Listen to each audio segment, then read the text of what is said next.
প্রিয় কুয়েত প্রবাসী বাংলাদেশি ভাই ও বোনেরা, আসসালামু আলাইকুম। বর্তমানে আমরা সবাই একটি বিশেষ পরিস্থিতির মধ্য দিয়ে যাচ্ছি। কুয়েত সহ পশ্চিম এশিয়ার এই অঞ্চলে চলমান যুদ্ধ পরিস্থিতিতে সময়ে সময়ে সাইরেনের সতর্কতামূলক আওয়াজ এবং ড্রোন ও মিসাইল আক্রমণের মধ্যেও আপনারা যে ইতিবাচক মানসিকতা, ধৈর্য এবং সাহস প্রদর্শন করে চলেছেন তা সত্যিই প্রশংসনীয়। বর্তমান পরিস্থিতিতে আপনাদের নিরাপত্তা এবং কল্যাণ নিশ্চিতের জন্য কুয়েত সরকারের সাথে বাংলাদেশ সরকার যোগাযোগ বজায় রেখে চলেছেন। বাংলাদেশের পররাষ্ট্র ও প্রবাসী কল্যাণ মন্ত্রণালয় থেকে মন্ত্রী ও প্রতিমন্ত্রী মহোদয়গণ কুয়েতস্থ বাংলাদেশ দূতাবাসের সাথে নিয়মিত যোগাযোগ রাখছেন। গত 2রা মার্চ আমাদের মাননীয় পররাষ্ট্রমন্ত্রী জনাব খলিলুর রহমান কুয়েতের পররাষ্ট্রমন্ত্রী মহোদয়ের সাথে টেলিফোনে কথা বলেছেন। কুয়েতের সার্বভৌমত্ব লঙ্ঘনের ঘটনাগুলিকে বাংলাদেশ সরকার নিন্দা জানিয়েছে। এই কঠিন সময়ে বাংলাদেশ সরকার এবং বাংলাদেশের জনগণ কুয়েত সরকার এবং কুয়েতের জনগণের পাশে আছে, এই বার্তা জানানো হয়েছে। কুয়েতে অবস্থিত বাংলাদেশি সহ সকল প্রবাসীদের নিরাপত্তা নিশ্চিতে কুয়েত সরকার কর্তৃক গৃহীত পদক্ষেপগুলিকে আমরা স্বাগত জানাই এবং তাদের এই প্রচেষ্টার জন্য ধন্যবাদ জ্ঞাপন করি। আমি আপনাদেরকে নিশ্চিত করছি যে বাংলাদেশ সরকার এবং কুয়েতস্থ বাংলাদেশ দূতাবাস আপনাদের নিরাপত্তা ও কল্যাণের প্রতি সর্বোচ্চ গুরুত্ব আরোপ করে। এই বিশেষ পরিস্থিতিতে কুয়েত প্রবাসী বাংলাদেশিদের জন্য কুয়েতস্থ বাংলাদেশ দূতাবাস কর্তৃক গৃহীত ব্যবস্থাগুলির মধ্যে উল্লেখযোগ্যগুলি হল: জরুরি প্রয়োজনে দূতাবাসে যোগাযোগের জন্য 3টি হটলাইন নম্বর 24 ঘন্টা চালু রাখা হয়েছে।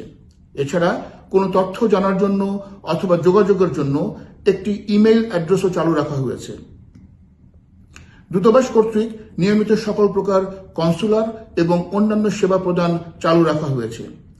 দূতাবাসের অফিসিয়াল ওয়েবসাইট এবং ভেরিফাইড ফেসবুক সহ অন্যান্য সোশ্যাল মিডিয়ায় আপনাদের জন্য প্রয়োজনীয় তথ্য এবং কুয়েত সরকারের বিভিন্ন নির্দেশনা নিয়মিত প্রকাশ করা হচ্ছে। যে সকল বাংলাদেশি ট্রানজিট বিমান যাত্রী ফ্লাইট বাতিল হবার কারণে নিয়মিত বিমান যাত্রা করতে না পেরে কুয়েতে আটকা পড়েছেন, তাদের গন্তব্যে ফেরার জন্য সংশ্লিষ্ট বিমান সংস্থা এবং দূতাবাসের সাথে যোগাযোগ করে তাদের যাত্রার ব্যবস্থা করা হচ্ছে। আপনাদেরকে আমি অনুরোধ করব, বর্তমান পরিস্থিতিতে আপনারা সকলে বিশেষ সতর্কতা অবলম্বন করুন। জরুরি প্রয়োজন ছাড়া বাইরে বের হওয়া থেকে বিরত থাকুন। নিজ বাসস্থান অথবা নিরাপদ স্থানে অবস্থান করুন। নিরাপত্তার স্বার্থে সকল অসামরিক ব্যক্তিবর্গ সামরিক স্থাপনার আশপাশ থেকে দূরে থাকুন। পরিস্থিতি বিবেচনায় নগদ টাকা, কুয়েতের civil ID, health insurance card, mobile phone, power bank, mobile phone charger সবসময় নিজের কাছে রাখুন। বেসরকারি সোশ্যাল মিডিয়া বা অন্যত্র থেকে প্রাপ্ত যাচাইবিহীন তথ্য অথবা গুজবে কান না দিয়ে কুয়েত সরকারের বিবৃতি ও নির্দেশনা মেনে চলুন। বিভিন্ন তথ্য ও নির্দেশনা জানার জন্য কুয়েতস্থ বাংলাদেশ দূতাবাসের সরকারি ওয়েবসাইট এবং ভেরিফাইড ফেসবুক সহ দূতাবাসের অন্যান্য সোশ্যাল মিডিয়ায় প্রতিদিন চোখ রাখুন। কুয়েতের আইনের প্রতি শ্রদ্ধাশীল থাকুন, সর্বদা বাংলাদেশের মর্যাদা রক্ষা করুন।